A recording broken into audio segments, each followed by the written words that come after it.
Bonjour et bienvenue dans ce nouveau dossier de Bien connu des services de police, le podcast qui revient sur le meilleur du polar au cinéma. Et cette semaine, Scotland Yard nous envoie pour les besoins de l'enquête l'un de ses meilleurs éléments en la personne de Max Pereira. Comment ça va, Max ? Bonjour à tous, bonjour Raphaël, merci beaucoup pour l'invitation. Je suis très heureux de faire partie de ce podcast consacré au polar qui est de très bonne facture. Donc merci encore pour l'invitation. Alors avant même de commencer, je rappelle tout de suite que tu es entre autres l'un des chroniqueurs aguerris de l'excellente émission Raging Fire Club qui revient sur YouTube et les autres plateformes de podcast sur le meilleur du cinéma d'action asiatique et principalement HK. Et c'est véritablement une bible pour tous les amateurs de Tatane Made in Asia, j'ai envie de dire. Merci beaucoup, on essaye de parler. Alors c'est vrai que l'arc principal c'est le cinéma de Hong Kong, le cinéma d'arts martiaux, le cinéma d'action, mais on se permet d'élargir et d'aller dans d'autres genres, d'autres pays, et puis peut-être même un jour parler de cinéma occidental aussi au sein du podcast. On s'interdit à rien, mais en tout cas voilà, c'est un peu ça.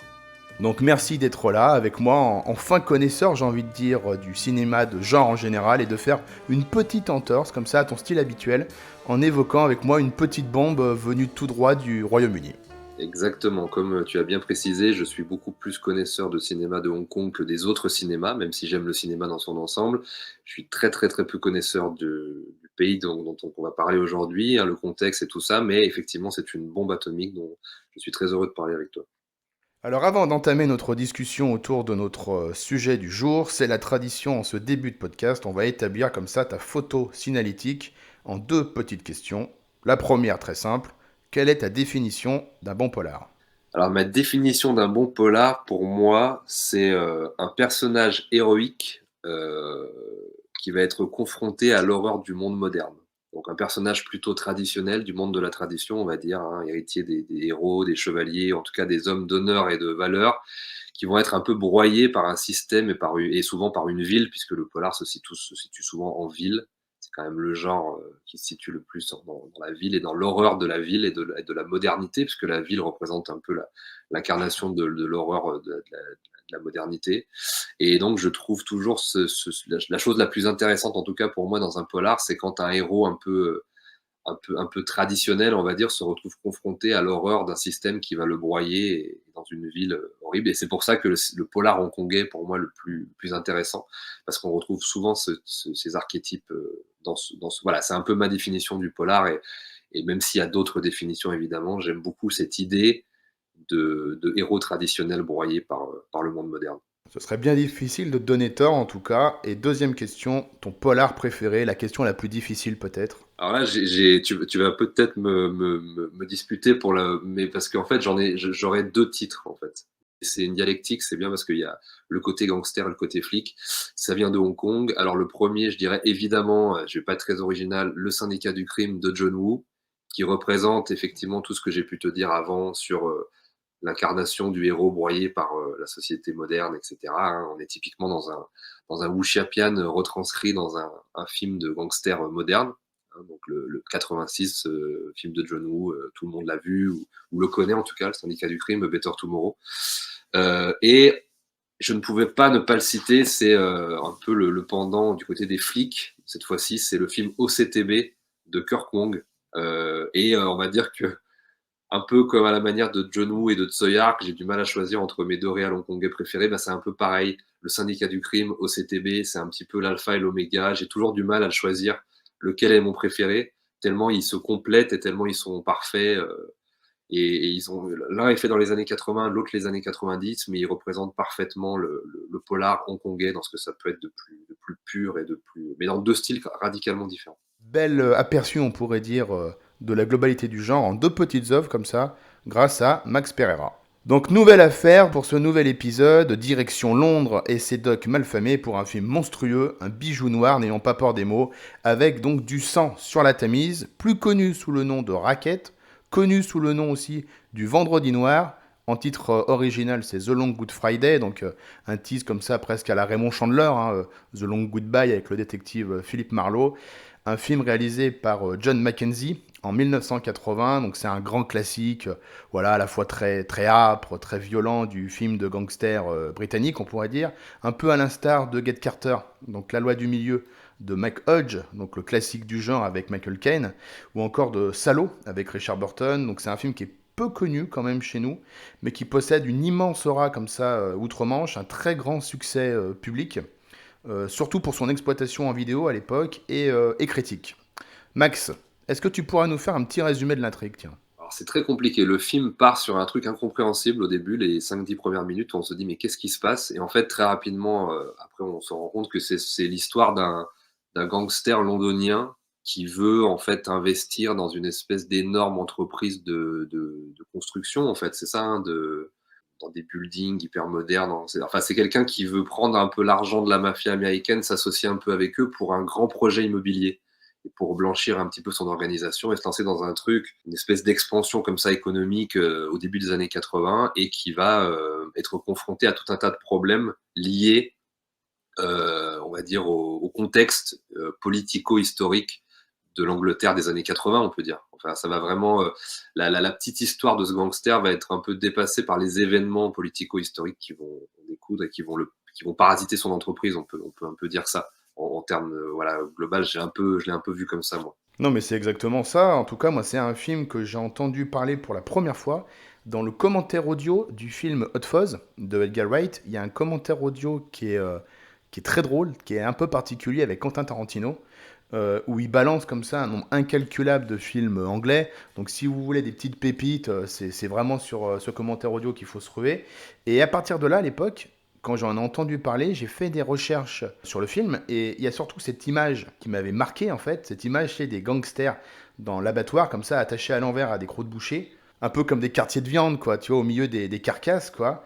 Et ça m'a fait fantasmer le film pendant des années et j'ai enfin pu le découvrir lors du premier confinement. Et ça a été un coup de boule immédiat quoi. C'est un immense film vraiment et qu'on voulait en fait évoquer quoi. C'est vraiment un classique du cinéma anglais, un classique du polar anglais. Et effectivement, tu l'as très bien évoqué, quoi. C'est-à-dire, pour moi, c'est un peu un film pré-Scarface. D'ailleurs, Scarface, ça sort 3 ans plus tard, en 83, et ça annonce déjà les bouleversements économiques, politiques du Royaume-Uni sous le gouvernement conservateur, ultralibéral de Margaret Thatcher jusqu'en 1990. On peut même dire que ça frappe aussi le réganisme, qui est aussi la même pensée, on va dire, libérale à la même époque, avec la figure des Américains, avec les mafieux et le parrain joué par Eddie Constantine. Donc le film, comme ça, mine de rien, arrive comme ça, quelques mois avant l'arrivée de Margaret Thatcher au pouvoir, à saisir effectivement un changement de paradigme qui va arriver en Angleterre. Ouais, il capte vraiment le pouls de cette époque et ce que je trouve intéressant aussi, comme tu l'as bien dit, c'est que c'est un film de gangster des années 80 et Dieu sait si dans les années 80, il y a pas énormément de films de gangsters, je trouve moi, en fait. C'est pas la figure qui va être la plus mise en avant avec les années Reagan, ça va plutôt être des figures héroïques, patriotiques et cetera, avec ça va plutôt être ça et là tu as cité Scarface, mais c'est je voulais un peu le dire, j'oserais presque dire que c'est un peu le Scarface anglais, même si ça n'a rien à voir en termes d'ambiance, et cetera, mais il y a vraiment le côté, à la fois, on va dire pur film de gangster, mais critique, de l'époque, avec cette espèce de capitalisme ultralibéral de l'époque et toutes les choses politiques qui en découlent et je trouve ça moi ça me manque vachement, c'est des le film de gangster années 80 avec cette couleur et cette peinture particulière, parce qu'ils ont des fringues particuliers, de très mauvais goût d'ailleurs, avec tout ce qu'on aime et tout ce qu'on peut détester aussi en même temps des années 80, que moi j'adore personnellement, moi je suis un énorme fan de Scarface et le côté mauvais goût, comme ça, capitalisme sans limite, etc., qu'il pouvait y avoir, investissement économique, financier, on retrouve vraiment ça dans le film. C'est vraiment le fond, quoi. Il est vraiment. Et je trouve qu'il y a peu de films qui retranscrivent ça. Alors, je connais pas effectivement trop la période du cinéma anglais, de toute cette période-là. Je suis pas un très grand connaisseur, mais il me semble, je sais pas si tu seras d'accord avec moi, qu'il n'y a pas beaucoup de films de gangsters ancrés dans ces années-là. J'ai plutôt en tête des films des années 60-70 surtout, le plus connu étant, voilà, on l'a cité, Get Carter avec Michael Caine. Mais c'est vrai que le film, comme ça, fonctionne presque comme un pont, comme une poignée de main, il le dit dans le film d'ailleurs, une poignée de main entre l'Angleterre et les États-Unis, comme ça, au-dessus de l'Atlantique. Et le film joue vachement là-dessus, c'est-à-dire il y a cette réplique aussi de Bob Hoskins qui dit maintenant on est dans le marché commun et je peux traiter avec toute l'Europe quoi. Et c'est un film qui fonctionne très bien pour ça, qui arrive très bien à saisir cette période. Et il faut le dire tout de suite aussi, c'est-à-dire que c'est porté par un Bob Hoskins qu'on connaît nous pour Roger Rabbit par Roger exemple. Rabbit, ouais, bon, Super Mario aussi, moi, que j'ai découvert, hein, Super Mario Bros, le film, je l'ai découvert là-dedans, moi, hein, enfin, c'était Roger Rabbit et Super Mario, tu vois, c'était pas des films très sérieux, il y avait beaucoup de comédie et c'était un peu blockbuster dans l'idée. Ou Hook, par exemple, il y avait ça aussi, de Spielberg, mais je le connais pas, bon, je l'ai pas vu dans beaucoup de films, c'est un extraordinaire acteur, hein, mais je l'ai pas vu dans beaucoup de choses, en fait, Bob Hoskins.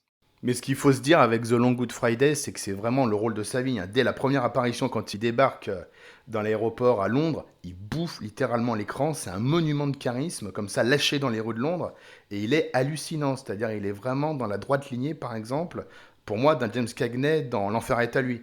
Le monde était presque à lui quoi dans le film et on dirait un véritable voilà un véritable bulldog quoi une boule de nerfs comme ça il a tout le temps la mâchoire serrée prêt à te sauter à la gorge pour plus te lâcher il est bestial il a la rage il a une hargne que t'as rarement vu ailleurs quoi et en même temps je trouve qu'il a un côté par moment surtout sur la fin du film un côté ours blessé il a une vraie humanité contrariée avec Hélène Mirren par exemple qui est donc sa compagne dans le film et qui est à peu près la seule qui est capable de le calmer. Il y a des très belles séquences aussi entre eux. Il y a un vrai respect mutuel et ça marche vraiment bien quoi. Ce personnage comme ça complètement ouais trapu, très costaud comme ça, mais qui va vivre une tragédie grecque presque à la Icar quoi. Il était à deux doigts de réussir et il va être marqué par la trahison. C'est hallucinant à quel point il est bon, à quel point déjà le texte, je trouve l'écriture des textes aussi du texte est extraordinaire, hein. Le côté petit anglais complexé par l'Amérique en fait. En fait, il y a vraiment le côté aussi comme ça dans le film. Il va beaucoup rappeler, il incarne un peu comme ça l'Angleterre pleine de puissance, mais en même temps très frustrée par sa petite taille, par le fait il le cite souvent. Il y a beaucoup de dialogues comme ça. Il va parler de l'Angleterre en dehors de l'Europe, et puis en pleine expansion, avec comme ça. Et enfin, il l'incarne parfaitement. Il incarne presque l'archétype du londonien de cette époque et en même temps porté par un texte extraordinaire, une rage, comme tu as dit, incroyable, une humanité aussi qui transparaît, qui va être, en fait, il va être porté par différentes émotions dans le film. Ça va être un espèce de roller coaster d'émotions, à la fois de chute, de reprise en main, voilà. Et l'acteur est incroyable. Et je pense aussi que c'est ce qui fait la grande qualité des films de gangsters aussi. C'est-à-dire que là, le film est très bon, très bien réalisé, très bien écrit. Il a d'innombrables qualités, mais il est vraiment porté par l'acteur. Et je trouve que c'est aussi ce qui fait la grande qualité d'un film de gangster, c'est l'incarnation du personnage par un grand acteur. Par moments, j'ai des films de gangsters, moi, que je trouve, par exemple, assez moyen en termes de réal, mais où l'acteur va littéralement bouffer l'écran. Je pense notamment, par exemple, au Jacques Messrine, incarné par Cassel, par exemple, qui vont pas forcément être alors c'est plutôt bien réalisé, mais c'est pas de la réal flamboyante ou extraordinairement faite, mais l'acteur va rattraper complètement le film, va le porter à bout de bras. Je pense aussi, par exemple, à Denzel Washington, par exemple, dans American Gangster, Ridley Scott. de notre ami Ridley Scott. Voilà, c'est ça, dont le film est par moments un peu foutraque, mais qui lui va complètement porter le film et tout. Et je trouve que c'est ça aussi le film de gangster, c'est une incarnation un peu à l'image du film d'action ou de la comédie, ça passe beaucoup par l'acteur. L'acteur va beaucoup beaucoup porter le personnage et Bob Hoskins dans ce film, mais t'as raison, c'est le rôle de sa vie. Il est hallucinant. Je tiens vraiment à le dire aux gens. Moi, sa performance avec comme tu dis, puis la musique qui est incroyable, là, ce thème-là, qui revient là. Oui, et en plus, ce thème qui est très Moroder en plus dans l'état d'esprit, et il a un côté un peu, je trouve, un peu moqueur par moment dans l'utilisation un peu des instruments avant, tu vois, une sorte de rire narquois. Il y a un côté un peu Moroder, un peu je me la pète, années 80, et en même temps un côté aussi très tragique, surtout dans sa Oui, c'est vrai, descente vers la c'est fin, vrai. ça va descendre, et le début où t'es vraiment que sur lui, il revient des États-Unis comme ça, avec le Concorde, vraiment, il y a ce truc un peu, tu vois, l'entreprise, voilà, les années 80 flamboyantes, et plein de projets, plein d'investissements et tout, et il arrive comme ça triomphant, et en fait, il va être complètement rattrapé par l'histoire et par la, enfin, c'est un truc de dingue. Et il incarne vraiment ça dans sa typologie de personnage, dans sa carrure, tu l'as dit, hein, le visage déformant qu'il va avoir à un moment, les têtes qu'il fait, enfin, c'est hallucinant. Et d'ailleurs, sans faire de spoiler, hein, le dernier plan du film est littéralement inoubliable. Il passe par toutes les gammes d'émotions, sans une ligne de dialogue dans un plan fixe qui dure. Il passe par la colère, la peur, la résignation, par la tristesse, la conscience d'avoir tout perdu. Tout y passe sur son visage, juste dans le regard, juste avec des rictus, avec des mimiques. C'est extraordinaire. C'est un immense numéro d'acteur. C'est un peu, c'est même mieux d'ailleurs, que Robert De Niro, je trouve, dans Hit. Tu sais, le moment à la fin où il part avec Amy Brennan et qu'Al Pacino il dit non mais c'est pas la peine, il est parti, c'est même pas la peine de le poursuivre, il est dans une autre ville quoi. Et il passe dans le tunnel comme ça et tu vois De Niro qui passe par plein d'émotions en quelques secondes avant de faire demi-tour pour aller se venger de Wengro. Et il y a vraiment chez ce personnage voilà toutes les facettes possibles de l'humanité. Et pour moi tu vois dans ce côté presque bestial, vulnérable, mais en même temps dans ses réactions presque enfantines, tu vois, très corporel, très dur. Moi, il me rappelle un peu presque Tony Soprano et James Gandolfini un peu avant l'heure. Bah, bien sûr, absolument. Très grand fan de cette série aussi, à l'époque où je regardais tous ces films de gangsters-là, évidemment. Mais comme tu l'as dit, là, cette fin-là, moi, pour moi, c'est là, je l'ai revu un peu avant l'émission, là, le film. Et la fin, mais elle est incroyable parce qu'en fait, toi-même, tu passes par tout un tas d'émotions. En même temps, tu es avec le personnage, tu lui dis bien fait pour toi, tu vois qu'il est à la fois déterminé, presque il pourrait sortir un truc et sortir de la bagnole et enragé, il pourrait se mettre à chialer, il est à la fois désespéré, envie de tout bouffer. Enfin, et moi, à la fin, t'es à la fois en pleurs, t'es à la fois un peu plein de. Tu sais, t'es déterminé, un peu comme le personnage à serrer les dents, t'es un petit peu. Tu passes par toute une gamme d'émotions avec la musique qui est parfaite, le plan fixe alterné un peu avec le Avec Pierce Brosnan, Pierce Brosnan, voilà, évidemment, en contre-champ, qui est aussi hallucinant parce qu'il a une espèce de calme. Lui, il a une espèce de beauté froide, calme. Il incarne le terrorisme irlandais dans ce qu'il a à la fois de plus beau et de plus horrible. ouais, le côté implacable. Le côté implacable, il est à la fois magnifique au niveau de son, mais en même temps, il est sur le point de le buter. Enfin, il y a un truc incroyable dans cette fin. C'est une des fins, mais vraiment là, c'est pas parce qu'on parle de l'émission, enfin, on parle du film dans l'émission, mais c'est vraiment une des fins les plus incroyables que j'ai vues au cinéma. C'est vraiment un immense acteur, c'est-à-dire quelques années plus tard, il fait un peu le même type de registre, on va dire avec Mona Lisa de Neil Jordan, mais c'est un registre beaucoup plus doux, entre guillemets, beaucoup plus crédule. Et c'est un très bon film aussi qui joue beaucoup justement de l'archétype, on pourrait dire, du film de gangster. Et d'ailleurs, Bob Hoskins, il a failli jouer Al Capone dans Les Incorruptibles de Brian De Palma. Et en fait, il s'est plutôt prêté à un jeu, on va dire, de manipulation de la part de Brian De Palma. C'est-à-dire que la Paramount, à l'époque, voulait Bob Hoskins pour le rôle d'Al Capone. Et De Palma, lui, voulait De Niro. Mais De Niro laissait un peu traîner les négociations pour augmenter son salaire, etc. etc. Donc Brian De Palma a dit en gros, non, non, mais en fait, on va prendre Bob Hoskins. Comme ça, il va être piqué au vif, De Niro. Et De Niro, du coup, a accepté. Mais l'idée initiale, c'était bel et bien d'avoir De Niro. Et donc, il a remercié Bob Hoskins, qu'il n'a jamais voulu, en fait, lui, dans le rôle d'Al Capone. Il lui a offert un chèque quand même de 20 000 livres avec un mot marqué merci pour ton temps, Bob, amitié Brian De Palma. Et c'était Bob Hoskins qui disait ça en disant franchement, De Palma, s'il veut que je fasse pas des films, à ce prix-là, c'est quand il veut, quoi, hein. Et pour les cinéphiles qui nous écoutent, dernièrement, il a inspiré quand même le rôle du pingouin, c'est-à-dire la performance de Colin Farrell tout en maquillage. Il le dit ouvertement en interview, hein, c'est à la fois Bob Hoskins dans Tu sens sur la Tamise, et il cite aussi John Cazale, donc Fredo dans le Parrain. Mais c'est vrai que le côté, t'as cité Al Capone, et c'est vrai que le personnage te fait vachement penser à ça, quoi. Dans Du sang sur la Tamise, un côté Al Capone londonien, mais qui est vraiment, il incarne vraiment le londonien du ghetto, quoi, des bas-fonds, de manière extraordinaire. Moi, je l'avais un peu vu comme ça dans un film qui est pas forcément incroyable, qui s'appelle Danny the Dog de Louis Leterrier, où il Oui, incarne c'est un vrai, peu il joue dedans, oui, oui c'est vrai. ce type de personnage.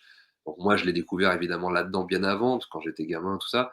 Mais là, vraiment, c'est un des films, tu vois, que j'avais raté de ma période film de gangster, parce que je regarde plus du tout des films de gangsters pour des raisons très personnelles dans ma vie privée, etc. Parce que j'étais vraiment fasciné par ce monde quand j'avais 20 ans, et c'est un monde que j'ai dégueulé à 30 ans, tu vois, mais pour des raisons de vécu, de tout ça, d'expérience, tu vois, pratique. Et là, j'y suis revenu un peu, et heureusement, parce que tu as un regard quand même différent. t'es plus autant fasciné par cette figure et tu peux juger t'as le recul nécessaire pour juger d'un grand film ou non et j'ai quand même vu un très grand film là. J'ai redécouvert quelques films de gangsters vraiment bien de la période que j'avais un peu raté, notamment des films italiens ou des films anglais comme ça et c'est un bijou quoi, c'est un bijou. J'ai halluciné, D'autant plus que le personnage de Harold Shand, donc joué par Bob Hoskins, il est plus ou moins inspiré des frères Cray, donc qui dominèrent la pègre londonienne dans les années 50 et 60 et qui ont inspiré le film du même nom du coup de Peter Medak, celui qui a réalisé donc Romeo is Bleeding et l'excellent Changeling, et aussi Legend avec Tom Hardy et Ronald Cray justement le gangster a félicité Bob Hoskins quand il a vu donc The Long Good Friday, il lui a envoyé une lettre et il l'a remercié en fait pour son interprétation.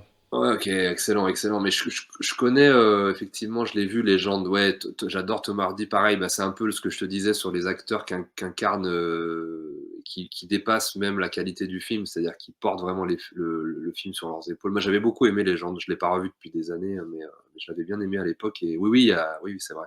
C'est vraiment un film qui revient de loin.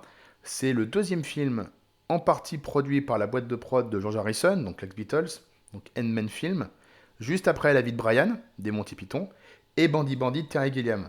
Et justement, on l'a évoqué un peu avant, Mona Lisa. Quelques années après, en 86-87, c'était lui aussi. Et ce qui s'est passé, c'est que George Harrison a racheté le film, a distribué donc le film en salle via sa boîte, parce que la brutalité du film, a posé quelques problèmes à la société de production initiale. Elle pensait même que le film était pro-ERA. Donc du coup, ce qu'ils ont fait, c'est qu'ils ont réduit le film à 75 minutes pour une diffusion à la télévision.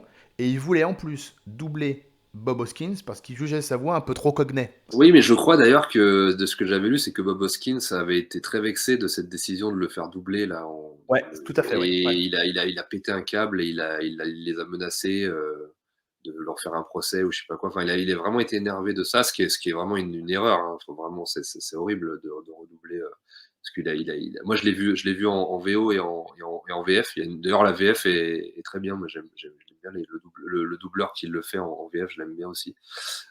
Mais en VO, voilà, ça prend une autre dimension et c'est très bien. Et puis on retrouve aussi, tu l'as cité, Eddie Constantine, Oui. Qui est doublé, lui, par contre. qui est doublé, mais qui est un acteur. Alors lui, c'est un peu particulier, c'est juste une petite aparté.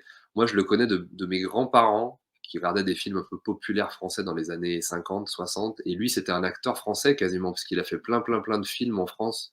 C'était une espèce d'icône. Il faisait des petits films de gangsters un peu. C'était Lémi Caution, son personnage le plus connu, et surtout aujourd'hui, l'histoire du cinéma voilà, se rappelle de lui via Alphaville, où il joue ce rôle de Jean-Luc Godard. C'est vrai, c'est vrai, c'est vrai. Mais voilà, il a un visage très particulier et ouais, qui est très cinématographique. Et tu fais bien d'évoquer les acteurs parce qu'il faut quand même la saluer. Hélène Mirren, elle est aussi super dans le film. C'est un vrai pendant féminin au personnage principal. C'est pas juste un faire-valoir ou une femme trophée comme Michelle Pfeiffer, tu vois, dans Scarface. Non, oui, enfin, disons tu sens qu'ils sont vraiment amoureux, en fait. Il y a un truc C'est qui se ça. passe, ils sont vraiment amoureux. C'est un vrai couple Elle est vraiment loyale en plus vis-à-vis de lui, ouais, quoi. ça change beaucoup et ça amplifie d'autant plus la tragédie finale, que je raconterai pas, mais il y a une scène à la fin qui est particulière et on les voit se séparer d'une certaine manière et ça renforce justement ce émotionnellement, ça renforce un truc à la fin, en fait, en tout cas. Ouais, et puis elle est vraiment en fait une pièce maîtresse de l'organisation, quoi. Il sait la mettre en avant au bon moment pour manipuler justement les bonnes personnes en face d'elle. Et puis elle a le tempérament nécessaire pour le calmer, quoi, pour calmer son côté impulsif. Et effectivement, t'as tout dit, ouais, elle l'aime en fait. Et le duo marche vraiment très très bien. Et c'est Hélène Mirren justement qui, dans le scénario initial, en fait, c'est juste une bimbo vraiment esservolée, tu vois.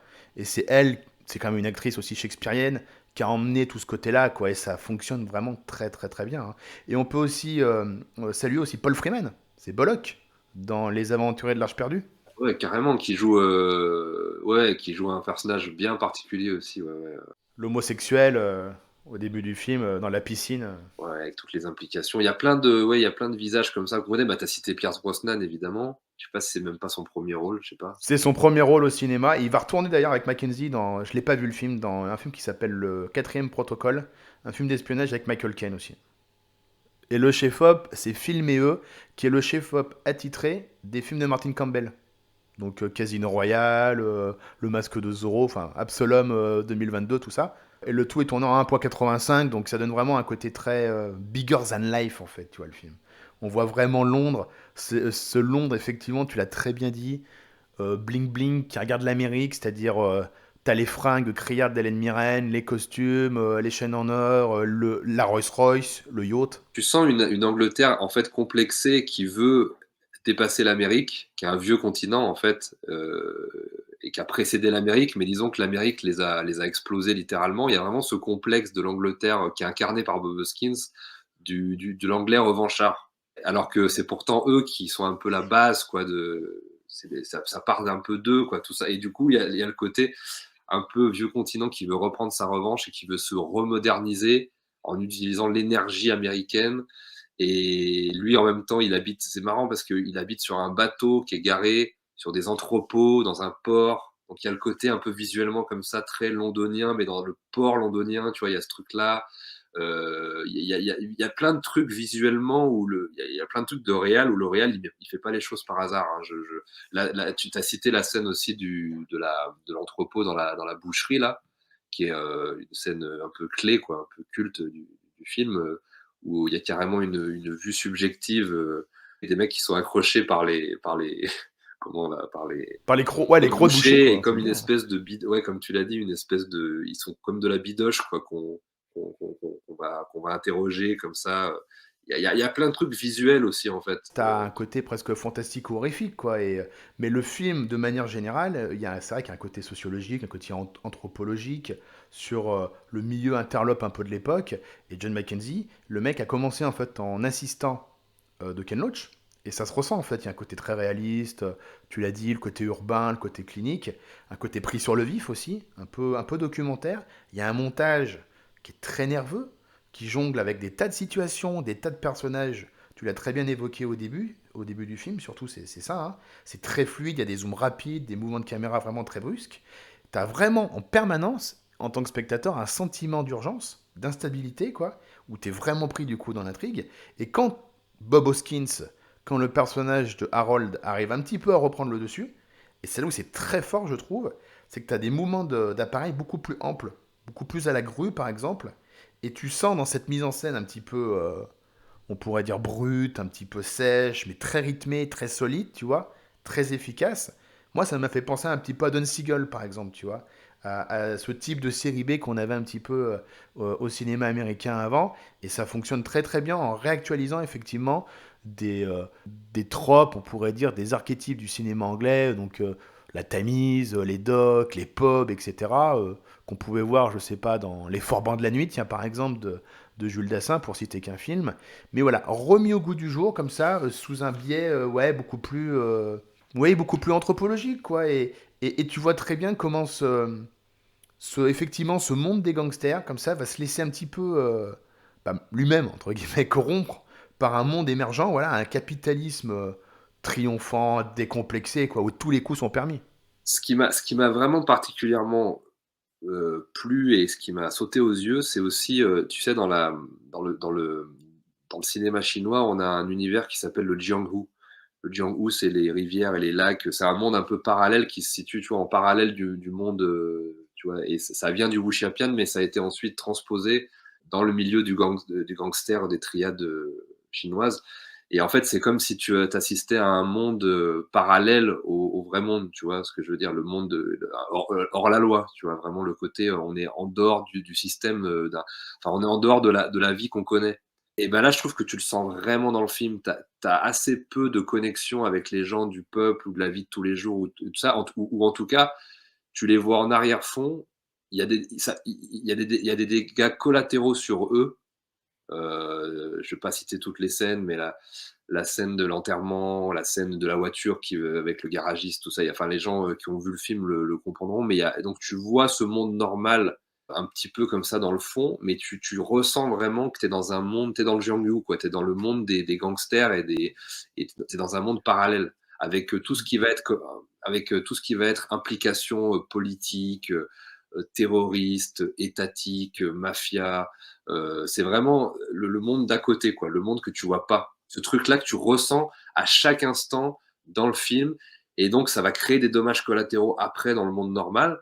Il va y avoir des gens qui vont souffrir de ça. Tu vas voir un petit peu par moment les gens normaux de la vie normale souffrir avec l'explosion de la bombe, tout ça, tous ces trucs en arrière-fond, ou applaudir ou tomber ou quoi, mais tu vas jamais vraiment ça va jamais être des personnages incarnés dans le film. Tu vas vraiment être sur ces personnages du monde parallèle, le monde des gangsters. Et ça, je l'ai rarement ressenti autant dans un film de gangsters. Tu le ressens beaucoup dans plein de films, mais là, tu le ressens d'autant plus, je trouve. Il y a vraiment ce côté. Parce que l'intelligence, je trouve, c'est vraiment l'implication réciproque entre la mafia, l'État, la politique, le terrorisme, le contexte culturel de l'époque avec l'Angleterre, l'Irlande, l'Amérique et tout. Il y a vraiment ce truc qu'ils ont réussi à faire et cette intelligence d'avoir tout bien, on va dire, mise en perspective et bien lié. En fait, je trouve qu'il y a une espèce de monde qui se lie et c'est très très rare ça, je trouve. On sent en plus qu'ils viennent de ce monde-là, c'est-à-dire c'est vraiment des petites frappes qu'on gravit tous les échelons en fait du grand banditisme.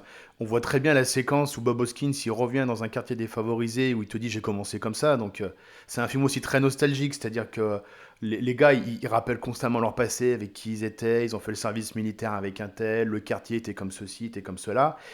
Il y a certes un enrichissement pardon, personnel de leur part, mais d'un autre côté, il est vraiment sincère et honnête. Il veut vraiment redonner, entre guillemets, la grandeur de l'Angleterre qu'il a connue d'autrefois via ses nouveaux fonds, via ses nouveaux capitaux. Il veut vraiment, entre guillemets, changer la vie des gens.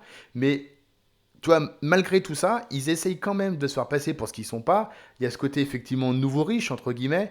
C'est-à-dire que c'est des criminels de la pire espèce, mais ils volent les apparats, tu vois, ils veulent s'acheter une respectabilité, c'est-à-dire, tu as tout le début avec le yacht, la réception, là, avec le chef cuisinier français, et tu as le contre-champ, on pourrait dire, où tu as Razors, là, il y a un personnage, un homme de main, le mec vraiment patibulaire, avec tu sais, la cicatrice qui parcourt tout son visage sur l'œil, quoi. Bah, c'est Scarface, hein, vraiment, c'est... et tu vois leur regard, en fait, c'est-à-dire, bah, en fait, non, quoi qu'il arrive, on sera toujours ça, on vient de ce milieu, on est comme ça, quoi. Et, Et d'ailleurs, je pense que c'est ce qui va faire sa chute, puisqu'en fait, c'est pas un rise and fall le film, faut bien le dire aux gens. C'est-à-dire qu'en fait, on va évoquer les souvenirs et la manière dont il a franchi les étapes par des dialogues, par des choses comme ça. Mais d'entrée, en fait, c'est quasiment la chute d'entrée, en fait. En fait, c'est pas quelque chose, il va pas, le personnage va pas, on voit pas ça, ouais, il y a pas le côté Scarface où ça monte et ça descend. En fait, là, ça descend tout de suite. C'est aussi pour ça que tu es imprégné tout de suite dans le monde des gangsters et dans le monde du Django, parce qu'en fait, il n'y a pas de mise en, il n'y a pas le côté, j'étais un petit enfant des quartiers pauvres qui a démarré là, donc là, forcément, tu vas filmer des gens de la vie normale de tous les jours, etc. Et tu vas voir, non, là, directement, il te dit, je vais mettre le focus sur ce monde-là, et donc sur sa chute inévitable. Et pendant tout le film, il n'arrête pas de répéter, pendant 10 ans, on était tranquille, et puis tout à coup, là, et comme si, au moment en fait, où il voulait changer ça, il voulait avoir plus gros, plus fort, plus d'investissement, de trucs, c'est là où la chute commence, en fait. c'est là où il veut devenir honnête, entre guillemets, parce que il le dit à un moment donné, en fait, grâce à ça, tu seras dans la légalité, en fait. Via ses fonds, via son grand projet aussi, il y a les Jeux Olympiques qui arrivent aussi, ils en parlent à Londres en 88.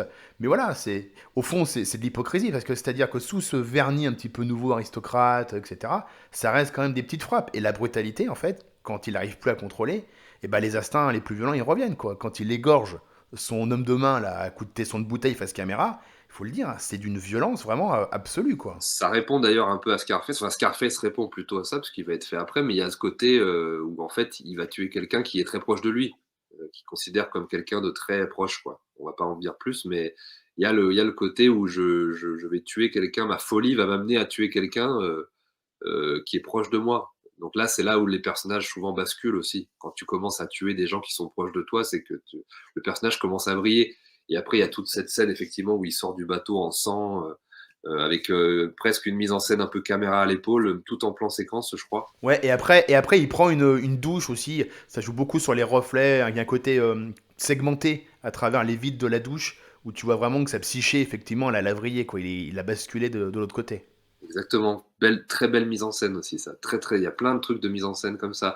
Et puis après, il y a même un petit peu. Alors, c'est pas un film vraiment d'action, hein, parce qu'il y a beaucoup de scènes de. C'est très bavard, mais en même temps, on s'ennuie jamais.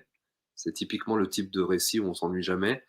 Et il y a une explosion d'action un petit peu vers la fin, il y a une espèce de scène un petit peu presque à la japonaise, un peu à la samouraï, comme ça, avec une espèce de tension qui monte, qui monte, qui monte et et ça explose d'un coup et c'est super bien mis en scène d'ailleurs aussi. Tu sens que le moi je le connais pas trop ce réalisateur, je sais pas ce qu'il a fait à part ça, mais je sais pas s'il a fait de l'action ou quoi, mais je pense que même en termes d'action, bah, c'est super bien fait quoi, avec le carambolage des bagnoles qui s'injectent dans la fusillade et tout ça. Il y a un truc un peu comme ça qui est fait, mais je crois en une fraction de seconde, qui est hyper Et efficace et tout.